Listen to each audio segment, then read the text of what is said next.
नमस्कार साथियों, मैं सत्यनारायण शुक्ला आपकी यूट्यूब चैनल पर फिर एक बार आया हूं मैं। और आज इसी बात को लेकर आया हूं कि जो ज़मीन स्तर से लेके अपने एक मेहनत करके एक अपना ऊंचाई जो हासिल करते हैं, मैं उसी व्यक्ति के साथ मिला हूं, बुलाया हूं।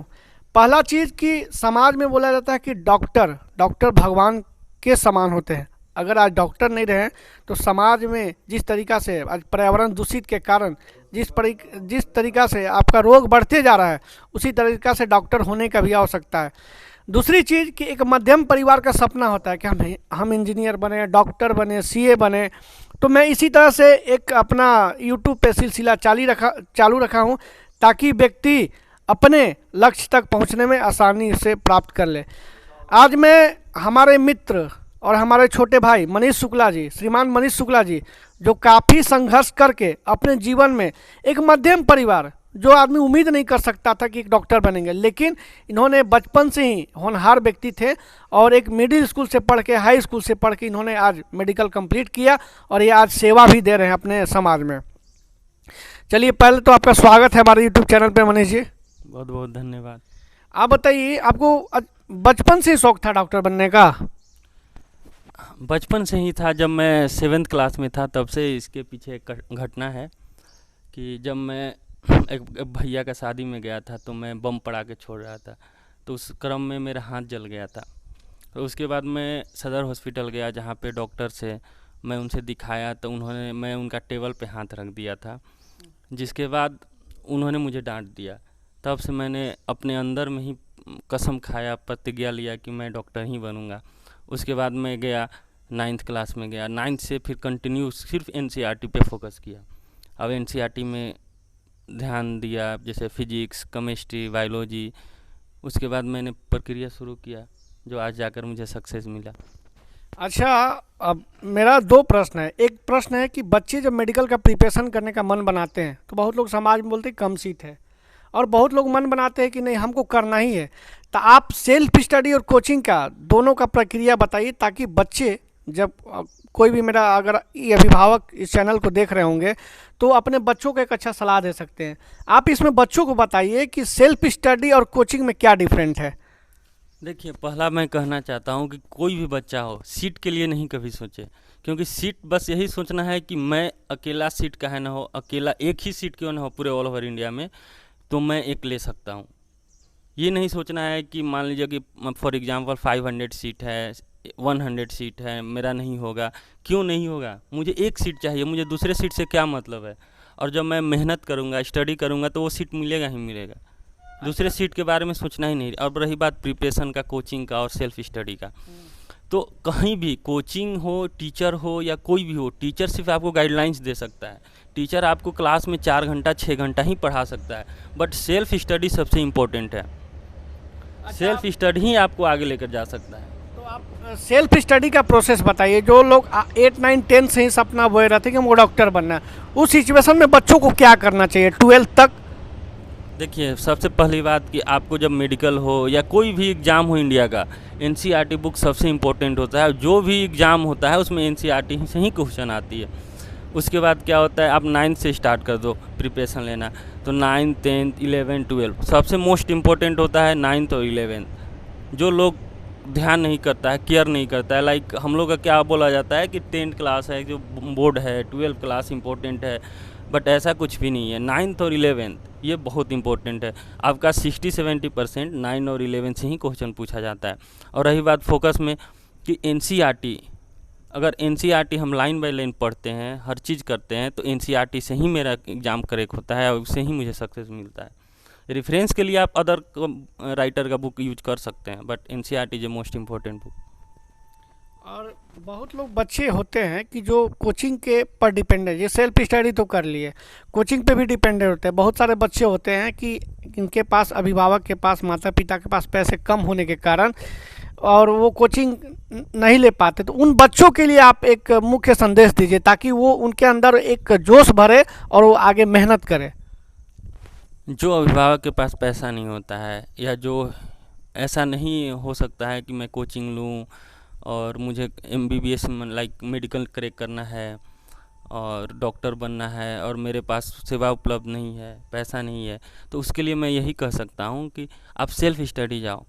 आपको गाइडलाइंस चाहिए, गाइड चाहिए, आप मुझसे लो, मैं कर दूंगा। या कोई भी डॉक्टर के पास जाओ, वो आपको गाइड कर देंगे। कुछ नहीं, बस आप 9th 10th 11th 12 ये आप एनसीईआरटी का फिजिक्स, केमिस्ट्री, बायोलॉजी पढ़ लो, आपका 100% सक्सेस मिलेगा।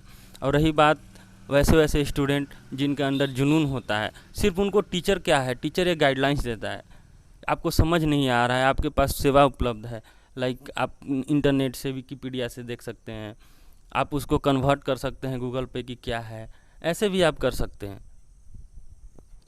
अच्छा, मेरा एक और प्रश्न है, जब बच्चे का जब स्थिति, जो कंडीशन होता है, जो पोजीशन होता है अपने प्रिपरेशन के टाइम में, काफ़ी मेंटली अपने आप को कोऑर्डिनेट नहीं कर पाते हैं, उस सिचुएशन में बच्चों को क्या करना चाहिए? अच्छा, आप एक ऐसा घटना बताइए जब आप प्रिपरेशन कर रहे होंगे, तो आपको सोसाइटी में घर वाले बोलते होंगे कि नहीं ये चीज़ बहुत टफ चीज़ है, तो उस सिचुएशन में आपने क्या स्टेप लिया और आपका क्या ये स्ट्रेटेजी था? जब मैं 12 पास किया था तो मैं सरकारी स्कूल से ही पढ़ा हुआ हूँ। उसके बाद मैं ज्ञान निकेतन में गया, वहाँ से मैं 10th के बाद फिर से मैंने कॉलेज ज्वाइन किया, वो भी सरकारी स्कूल ही था, हाई स्कूल। उसके बाद मैंने घर पे आया, मैं बात किया पेरेंट्स से, घर वालों से कि मुझे मेडिकल करना है, क्योंकि मैं आपको बता चुका था कि मैं जो घटना से गुजर चुका था, जिसमें मेरे हाथ जल गई थी, जो डॉक्टर ने मुझे बोला था ये चीज़, उसके बाद मैंने प्रण लिया था कि मुझे बनना ही बनना है। तो मैं घर पे बात किया तो लोग बोले कि मेरे पेरेंट्स, मेरे माता पिता बोले कि ठीक है कोई बात नहीं, वो पीछे कभी नहीं गए। फिर उन्होंने बोला ठीक है, जो करना है, जो पढ़ना है हम पढ़ाएंगे। उसके बाद मैं चंडीगढ़ चला गया। मैं चंडीगढ़ प्रिपरेशन ले आकाश इंस्टीट्यूट सेक्टर 34C में है। फिर मैं वहाँ से किया। उसके बाद मेरे साथ कुछ घटना घटी, उसके बाद मुझे वापस आना पड़ा घर। फिर मैं गया, फिर रांची गोल्ड इंस्टीट्यूट वो किया, ज्वाइन किया। उसके बाद मैंने मेहनत की, क्योंकि मेरे पास वहाँ से जो घटना घटी चंडीगढ़ से, उसके बाद 1-2 मंथ ही बचा हुआ था। तो मैंने सेल्फ स्टडी में मैं कम से कम 18 से 20 घंटा पढ़ता था। 18 से 20 घंटा पढ़ा। उसके बाद मैंने प्रिपरेशन किया, मुझे क्रैक किया, एग्ज़ाम क्रैक किया। उसके बाद मेरे उस समय भी इंटरव्यू लिए गए थे, तो वो सब घटना मुझे याद है। बट मैं यही कहना चाहता हूँ, कोई भी हो, कि लाइक कल मेरा एग्ज़ाम है और आज मैं डिप्रेशन में हूँ, क्या होगा क्या नहीं होगा, ये सोचना ही नहीं है। क्या होगा क्या नहीं होगा, ये आप कौन होते हो डिसाइड करने वाले? आप अपने स्टडी फोकस करो, आप प्रिपेयर, माइंड को प्रिपेयर ये करो कि ऑल इज वेल, सब अच्छा होगा, कुछ भी गलत नहीं हो सकता है। बस इतना आप अपने आप पे विश्वास रखना है। एग्ज़ाम होना नहीं होना ये कोई डिसाइड नहीं कर सकता है कि मैं 1 मार्क्स से रह गया, या मैं इस बार 0 मार्क्स आया और अगली बार मेरा और माइंड मतलब निगेटिव चला जाएगा। निगेटिव मार्क्स भी होते हैं उसमें, कि निगेटिव चला जाएगा, मुझसे नहीं होगा। क्यों नहीं होगा? बस मेरा एक ही है, हर स्टूडेंट से मैं एक ही बात कहना चाहता हूँ कि नथिंग इज़ इम्पॉसिबल। आप अपने इम्पॉसिबल वर्ड को ही डिक्शनरी से हटा लो, उसके बाद देखो सक्सेस मिलेगा ही मिलेगा। और एग्ज़ाम के एक रात पहले बहुत ज़्यादा ही स्ट्रेस बच्चे लेते हैं, जो कि बहुत गलत है। अगर आप एक नाइट पहले नहीं सोओगे, कम से कम 6 घंटा आपको सोना है, अच्छा फूड, अच्छे माहौल, आपको नींद नहीं आ रही है तो आप कॉमेडी वीडियो देख लो या किसी से बात कर लो, ये बहुत इंपॉर्टेंट है। अगर आप स्ट्रेस में एग्ज़ाम में जाते हो ना, तो एक वो जो आपको आता है वो भी भूल जाओगे, वो भी नहीं कर पाओगे। तो स्ट्रेस मेरे हिसाब से एकदम नहीं लेना चाहिए। आपका आज 100% बीमारी जो हो रहा है, उसका सबसे मोस्ट इम्पोर्टेंट कॉज क्या है? स्ट्रेस। हमारा ज़िंदगी का ऐसा स्ट्रेस है जो नहीं होने वाला है, मुझे पता भी नहीं है। फ्यूचर लोग खुद डिसाइड कर लेते हैं। फ्यूचर डिसाइड आप अपना स्टडी से करो, क्या आप नॉलेज गेन किए, क्या किए, उस पर करो। आप ये सोच कर स्ट्रेस लेकर फ्यूचर डिसाइड करोगे तो फ्यूचर सही नहीं बनेगा और फ्यूचर और चला जाएगा। मेरा आपसे एक लास्ट प्रश्न है। आपने जीवन में आपका जो जर्नी रहा मेडिकल लाइन में, कम शब्दों में बोलिएगा, आपका जो मेडिकल लाइन का जर्नी रहा, उस जर्नी में आपने स्टूडेंट को क्या सीख देना चाहते? आप क्या उस समय एक डिफ़िकल्ट सिचुएशन जो होता है ना मेडिकल लाइन में, जब आप मेडिकल की एमबीबीएस की पढ़ाई कर रहे हो। दूसरा प्रश्न, आप तो अब डॉक्टर बन गए, आप समाज को क्या देना चाहते हैं? आज समाज में बहुत से गरीब लोग हैं, बहुत से तबते वर्ग लोग हैं जो अपना जो किसी तरह से अपना इलाज सही नहीं करा पाते हैं, आप उनके लिए क्या करना चाहते हैं? कम शब्दों में आप अपने हमारे यूट्यूब चैनल पर बात को रखिए। देखिए, मैं यही इस बात पे यही बोलना चाहता हूँ कि आपको इलाज कराने के लिए ऐसा ज़रूरी नहीं है कि आप प्राइवेट में ही जाओ, सरकारी में भी वही डॉक्टर बैठते हैं जो प्राइवेट में बैठते हैं। बस प्राइवेट में ही होता है कि वो आपको 2 दवा 3 दवा की जगह 4-6 दवा आपको लिख देंगे। और गवर्नमेंट में क्या होता है कि गवर्नमेंट में आपका जो प्रॉपर इलाज है, प्रॉपर जो डिजीज़ है, प्रॉपर जो बीमारी है, उसका ही दवा लिया जाता है। प्लस आपको ये बिलीव रखना होगा कि सरकारी जो हैं वो 100% क्योर कर सकते हैं। ये आपके मन में जो भ्रम है कि सरकारी में जाते हैं वहाँ पे डॉक्टर अच्छे से नहीं देखते हैं, ये ऐसा नहीं होता है। डॉक्टर अच्छे से देखते हैं, अच्छे से केयर करते हैं, बट आपकी भ्रम को निकालने के लिए वहाँ आप चले जाते हैं प्राइवेट। और रही बात सेकेंड थिंग कि डायग्नोसिस डॉक्टर जो करता है वो डायग्नोसिस पे आपको बिलीव रखना चाहिए। आपको मैं एक वर्ड मैं बहुत दिन से बोलना चाहता था, पब्लिक को दिखाना चाहता था कि आप यूट्यूब और गूगल से देखकर, प्लीज़ मेरा एक रिक्वेस्ट है, यूट्यूब और गूगल से देखकर अपना इलाज नहीं करें। क्योंकि आज 90% लोग गूगल और यूट्यूब देखकर अपना बीमारी अपने आप में पैदा कर लेते हैं।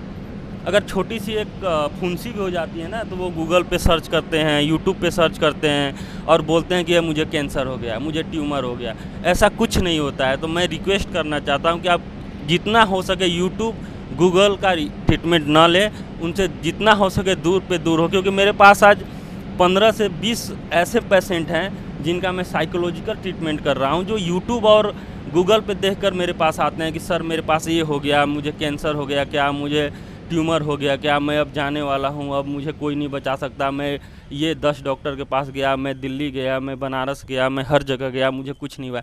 मैंने उस 10 पेशेंट का ट्रीटमेंट किया हूँ साइकोलॉजिकली, जिनके कुछ भी नहीं था। वो सिर्फ गूगल और यूट्यूब देखकर अपना बीमारी खुद डायग्नोस कर लेते हैं। तो प्लीज़ रिक्वेस्ट है कि गूगल और यूट्यूब से दूर रहें। ये ट्रीटमेंट का सही तरीका नहीं है। आप डॉक्टर से मिले, किसी से सलाह ले, परामर्श ले, नहीं कुछ हो रहा है तो आप सदर हॉस्पिटल चले जाएं, कोई भी गवर्नमेंट हॉस्पिटल चले जाएं, 10 मिनट बैठ के बात करें। प्राइवेट में आप चले जाएं, 10 मिनट बैठ के बात करें, अपना साइकोलॉजिकल ट्रीटमेंट करें।